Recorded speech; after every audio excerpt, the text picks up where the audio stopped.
By making security part of the overall operations of the firm, the culture will develop and naturally reduce the firm's overall risk. Hello and welcome to the Securing Your Law Firm's Reputation podcast series, hosted on law.com and sponsored by IVIONICS. I'm your host, Scott Ferguson. In the third episode of this series called Shields Up, Creating a Security-Focused Culture, IVIONICS CEO Paul Sperry and Wayne Marino, the company's director of cybersecurity, sit down with moderator Mike Androvet to discuss what law firms need to do to protect their data, as well as their clients' information in a world of increasing cyber risks. Paul and Wayne also discuss how training the entire law firm, including support staff, associates, and partners, can help prevent cyber threats and foster a security-conscious culture. Let's join their conversation.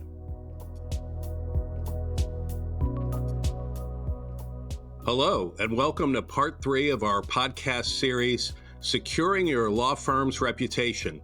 Today, how law firm managers can protect themselves from a variety of cybersecurity threats by securing their law firm culture.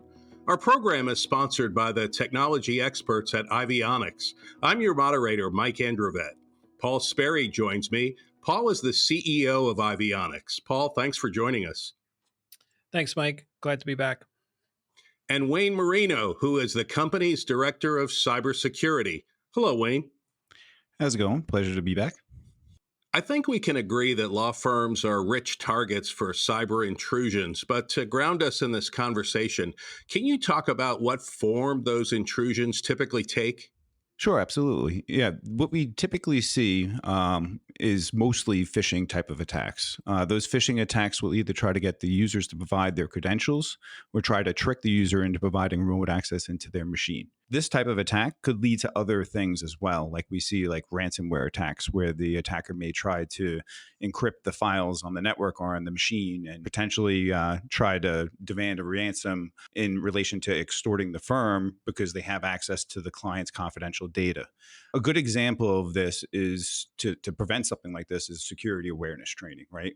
Where we train the users on how to identify these types of attacks and to, what to do in these types of situations to prevent it.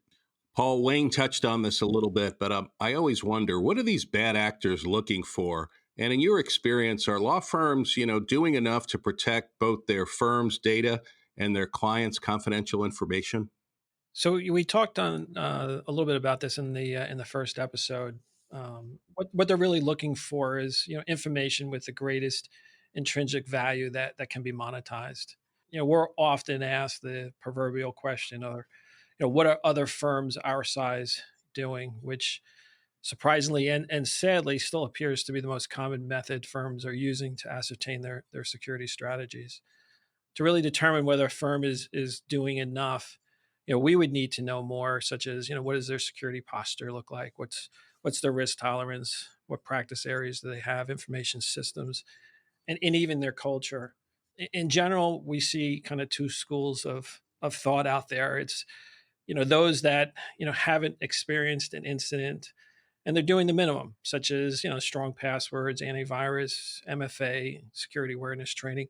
Really just the basics that, their IT team or an outsourced MSP is handling for them. The other school, which is the ones that are the misfortunate, who have had an incident and they're actively engaging in their security programs.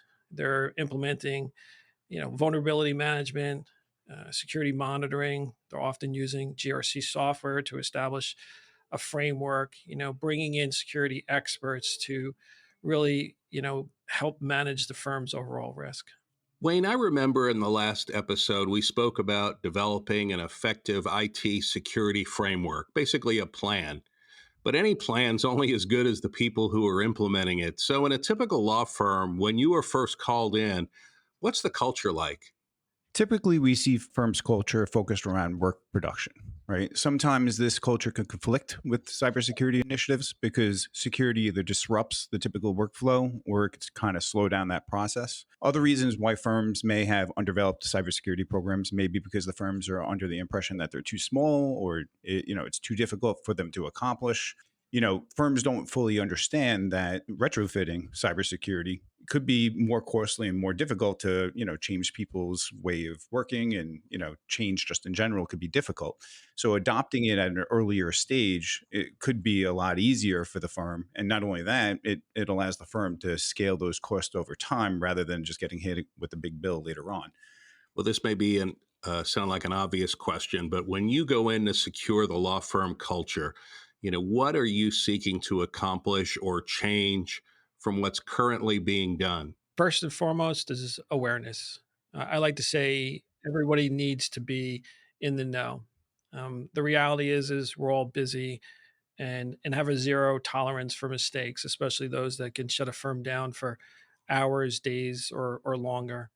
Example of awareness is just ensuring that the users have the basic preventative steps. What to look out for: suspicious emails, mass links, just strange phone calls, who to contact when they have a question. Do they go to IT? Do they go to a supervisor or a colleague? Who is that contact person? And what do they do with these phishing emails and other threats? Are they saving them, forwarding them, deleting them? All of those are things that just should be known. Another example of awareness is just how do you identify and respond to situational changes, like you can't log in or you can't open a file that's corrupt, or even I've lost a personal device that had corporate, the firm's emails on it. Who do I notify? What do I do about that? Some firms like to gamify this effort, to build the awareness. But regardless, the basic mindset that should be out there is just think before you click.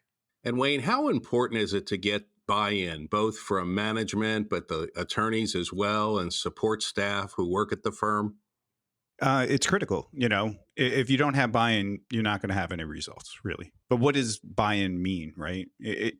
As we were speaking earlier, it's kind of like a cultural change, right? Upper management down to the staff, and it's a continuous effort to ensure the security standards meet the risks of today. The alignment of management and staff creates a culture of security awareness, like we just mentioned, throughout the entire firm.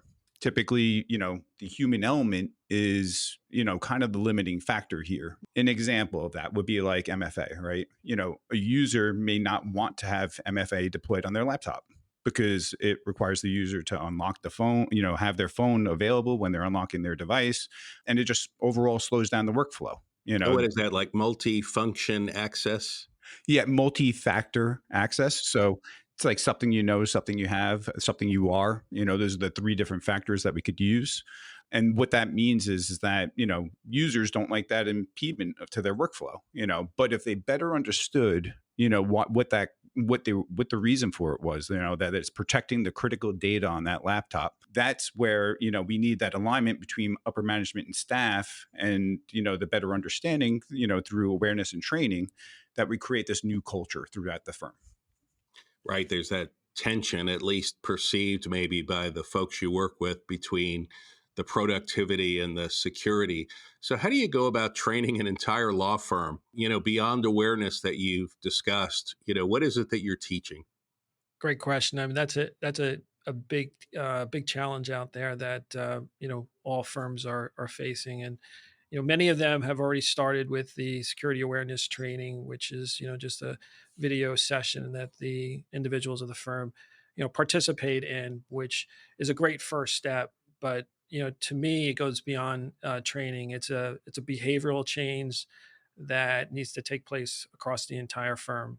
It's a continuous effort of communicating things like, what are our security best practices, and what are the most common active threats or most recent attacks. Are there new updates to our security policies? These are things that the firm should share on a regular basis. Similar to the way they announce, "Hey, we've got a new client," or "We've got new matters."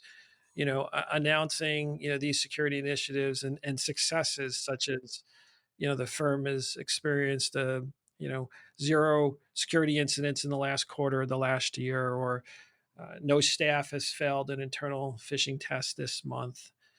By making security part of the overall operations of the firm, the culture will develop and naturally reduce the firm's overall risk. Well, Wayne, further complicating your life, professionals, including myself, often conduct themselves differently at the office than they might at home. So, how do you take into account the remote work environment? Yeah, that's correct. I mean, users can act differently at home, but there are other risks, not just, related to the way that they act. When we talk about a work environment in the office, that's set up by IT professionals and cybersecurity professionals. Your home and public networks that you may be connected to don't have all those same security standards built into them. So basically, what that means is when you're out of the office, there's new risks that are introduced to the user. So what do we do to combat that is we kind of adapt a zero trust, methodology for making sure that that device is secure. I know most people don't know what zero trust is, but what that means is that we're going to inherently not trust any device until we can prove that it's secure. And that means that, like we said earlier, does it have MFA on it?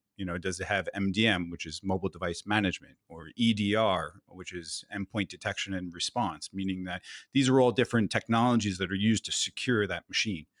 Once we can confirm that all these secure functions are functioning on that device, only then do we allow access into our firm's critical data points. This is what we do when we're trying to create a safe environment, a remote workplace environment that still allows users to access critical data. Yeah, those controls outside the environment sound so important. So, Paul, maybe beginning with you, tying this all together, to you, what does an ideal secure law firm culture look like? Wow, big question. So for me, it's a security first, mindset, and recognizing that security is everyone's responsibility, not just IT. In today's world, everything we do has got a security implication. Knowing what that is critical. One of the things that I've been hearing more about is that clients are now evaluating the security awareness of both the firm and the attorneys when they're selecting counsel. That's kind of an indication of how important it really is. Absolutely. And Wayne, what are your thoughts? Yeah, I mean, to me, actions are kind of louder than words, right? If the firm takes, security seriously, the staff is going to follow that, right? But that also means having like a comprehensive plan to that, right? For the firm to have. First I would say is selecting a qualified professional, either a CISO or CIO or, a security consultant. This could be either external to the company or internal to the company, but somebody to advise them with proper credentials like a CISSP to help advise them of what risks there are to the firm, and just be knowledgeable of what's out there cybersecurity wise and available to the firm. Two, the next portion I would say is that, to perform an assessment, right? Determine the inherent risks, right? This may come in the way of a security audit, penetration test, or a vulnerability test. All these different types of tests provide different information that will help the company get an understanding of the different risks that are out there to the firm. And then the next portion is to identify those risks, which is your risk tolerance, and then, kind of determine whether or not, are these things we're going to remediate and fix, or are these things we're going to accept the risk because it's not that, probable, or we don't think that there's not much exposure there. So there's different options there related to the risk tolerance. And once you get this list vetted out, then you're going to set a budget. You're going to revise it periodically. And really the most important final step is the commitment to it. It's not one of those things that you could just, have one meeting, set a budget, come back, a year later and everything's perfect. Something that takes continuous reviewing and making sure that, everybody's doing their part, and even, upper management themselves are doing the right thing. So the commitment is probably the most important factor there. This is such important information. And gentlemen, to both of you, thank you for that roadmap. Oh, it's my pleasure. Thank you for having us. Thanks, Mike. We appreciate it. That's all we've got time for today. And to our listeners, be sure to check out the first two parts of this podcast series called Securing Your Law Firm's Reputation. And thanks to IVIONICS for being our sponsor. That's IVIONICS.com for even more information.